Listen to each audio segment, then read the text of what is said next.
सभी साथियों को मेरा नमो बुद्धाय, जय भीम, जय मूल्यवासी।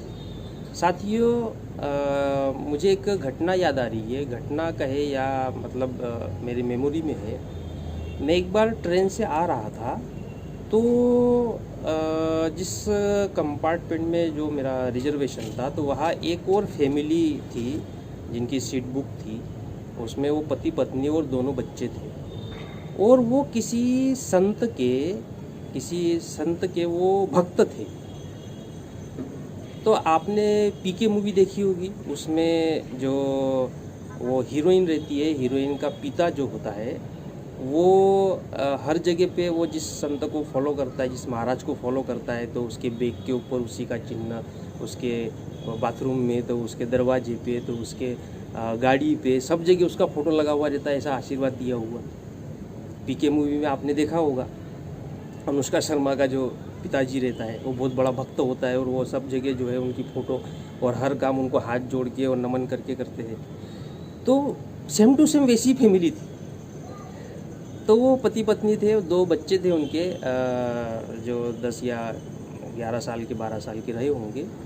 तो उनके पास किताब थी, उसमें उस महाराज का फ़ोटो था। उनके पास जो टी शर्ट पहनी थी उसमें उनका फ़ोटो था। जो बैग लाए थे उसमें उनका फ़ोटो था। जो टिफ़िन लाए थे तो उसमें भी वो चिपका हुआ था। तो वे लोग हमने देखा, तो वे लोग फिर टिफ़िन लेके खाना खाने लगे थे। तो मैंने उनसे पूछा कि आप ये महाराज को फॉलो करते हैं? तो बोले हाँ। तो मैंने उनसे कहा कि एक बात बताइए कि आप महाराज के पास जाते हैं तो क्या समस्या लेकर जाते हैं? तो उन्होंने कहा कि हम हमारी घर की पारिवारिक अपना जो विकास नहीं, मतलब कोई बिजनेस में, एजुकेशन में, यानी अपनी समस्या लेकर जाते हैं। तो मैंने उनसे कहा कि फिर ये तो व्यक्तिगत समस्या हो गई जो आप लेकर जाते हैं, और व्यक्तिगत समस्या लेकर जाते हैं तो ये तो आपके अपने स्वार्थ के लिए आप जा रहे हैं। क्या आप कभी महाराज के पास ये कहकर गए हैं कि हम जिस कॉलोनी में रहते हैं वहाँ पर ये परिवार दुखी है, तो उनका दुख समाप्त करने के लिए आप कोई काम करिए? बेरोजगारी है, मान लो मैं जिस एरिया में रहता हूँ तो वहाँ पर 100 बेरोजगार है, तो उन 100 बेरोजगारों के लिए क्या किया जाए? क्या ऐसी समस्या लेकर गए आप? तो बोले नहीं। तो मैंने कहा फिर आप खुद की समस्या अगर लेके गए और खुद का ही विकास चाह रहे हैं, खुद की उन्नति चाह रहे हैं, तो फिर तो आप तो स्वार्थी व्यक्ति हो गए। और जो स्वार्थी व्यक्ति है वो स्वार्थी व्यक्ति जो है आपके स्वार्थ का उपयोग करके फिर वो महाराज जो है वो आपको फलाने रास्ते बताएंगे, और फिर आपका कोई एक काम पूरा हो जाएगा तो वो जो है आप उनके भक्त बन जाएंगे। अगर काम पूरा हो भी गया तो फिर भी तो आपका अकेले का स्वार्थ पूरा हुआ ना। आप तो केवल अपने परिवार के लिए गए, आप दूसरों के हित के लिए तो गए नहीं। तो आपके अंदर तो स्वार्थ की भावना है, तो आपका तो कोई मीनिंग है नहीं। जब ऐसा कहा तो वहाँ 2 लोग बैठे हुए थे, तो उन्होंने कहा अरे भाई साहब आप सही बोल रहे हो। तो महाराज के पास जाते हैं तो केवल अपनी खुद की समस्या लेकर जाते हैं, कभी अपने आस पड़ोस की समस्या लेकर कि वो दुखी है या गरीबी है, भूखमरी है, बेरोजगारी है, ये समस्या लेकर जाती नहीं है। खुद की समस्या लेकर जाते हैं। मेरा बहू से झगड़ा हो रहा है तो महाराज रास्ता बता दीजिए। मेरा वाला जो है बिजनेस में घाटा आ गया तो महाराज रास्ता बता दीजिए। तो कई दिन अच्छे नहीं चल रहे हैं, बेरोजगार, यानी खुद का ही बताते, खुद का, मेरा भला होना चाहिए, बाकी दुनिया भाड़ में जाए। तो मैंने कहा वो तो आपके जो स्वार्थी की भावना है उसका उपयोग फिर महाराज लोग करते हैं। तो इसमें महाराज की क्या गलती है?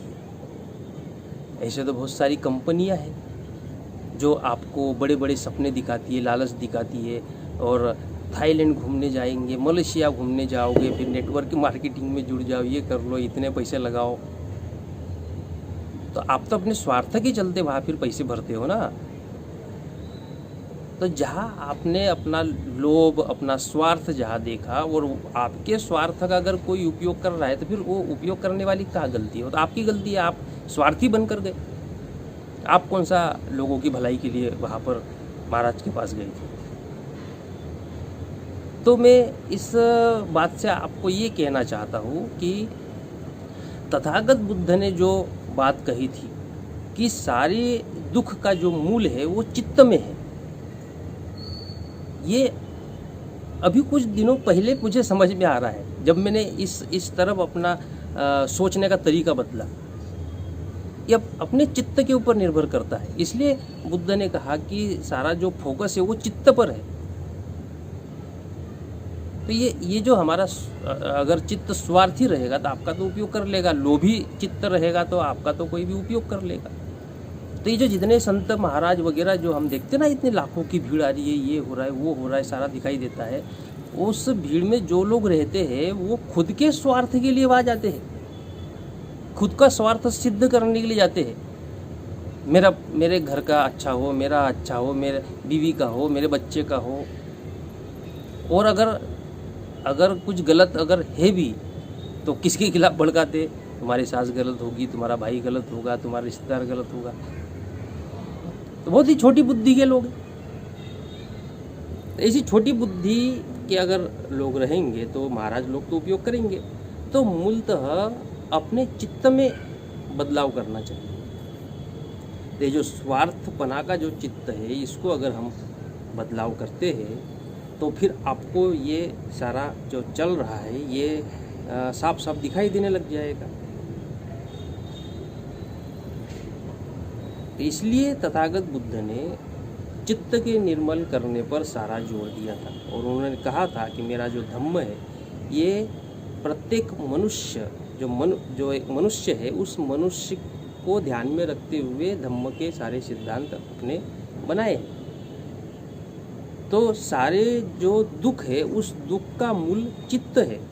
अगर हम अपने चित्त को लोभ, मोह, माया, स्वार्थ इससे अगर मुक्त नहीं करते तो फिर हमारा कोई भी उपयोग कर सकता है, हमें गलत रास्ते पर ले जा सकता है। और ये महाराज जो लोग हैं ये लोगों की इसी भावना का उपयोग करते हैं। और समाज में भी आपको अधिकांश लोग ऐसे मिल जाएंगे जो केवल अपने बारे में सोचते हैं और इस लोभ, मोह, माया, तृष्णा, द्वेष, क्रोध ये सारी चीज़ों में वो उलझे हुए हैं। तो इसके लिए महाराज लोगों को दोष देने के बजाय जो पब्लिक है या लोग हैं उन लोगों के चित्त में परिवर्तन नहीं हुआ, उनका निर्मल चित्त ना होने की वजह से ऐसे फिर महाराज लोग सफल होते हैं। तो इसके ऊपर जो जैसे लोभ है, तृष्णा है, मोह, माया वगैरह, इसके ऊपर मैं अलग से और इसका अध्ययन करके इसके ऊपर वीडियो बनाऊंगा जब भी ऐसा समय मिलेगा। लेकिन अब मेरा सोचने का तरीका जो है वो